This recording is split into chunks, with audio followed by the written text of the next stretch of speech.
Et stop, tu roules sur le boulevard BD. Cet album est fait pour toi. Héliotrope, tome 3, le prix de mes larmes. Héliotrope et Babouchka, ses grands-mères, sont dans une forteresse au pôle Nord. Au pôle Nord-Est, à l'est du pôle Nord, pour enquêter. À quoi peuvent bien servir les cristaux qui coulent des yeux d'Héliotrope quand elle pleure ? Toutes les deux avancent dans la forteresse de glace, au milieu de carcasses de dieux anciens et de bidules qu'on n'étudie pas en biologie. Elles arrivent en vue du laboratoire de Yidgor, un jeune homme un peu dark avec une bague à chaque doigt. Aspirine, la vampire, vole au-dessus des machines et des mitrailleuses. C'est le poste d'observatoire duquel Yidgor dézingue les créatures bizarroïdes de l'espace.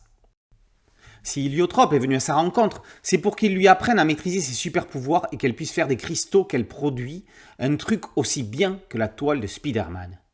Elle lui donne son 07, comme ça il la préviendra quand ce sera prêt. En attendant, Héliotrope, Babouchka et Aspirine vont partir en vacances en Grèce. C'est là-bas qu'elles vont découvrir Thésus, un vieux mage grec qui porte sur lui un vêtement qui a l'aspect de la serpillière dans Le Père Noël est une ordure, mais qui est en fait la seule et unique toison d'or. Il ne va pas tarder à se la faire voler, ce qui va mettre une panique et une zizanie pas possible. Qui a fait le coup ?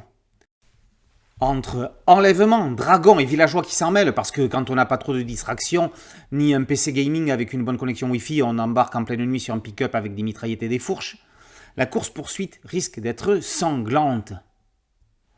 Ce troisième épisode des aventures d'Héliotrope, encore plus que les précédents, est total foutraque. Il faut être fan du Johann Sfar de la première heure pour l'apprécier.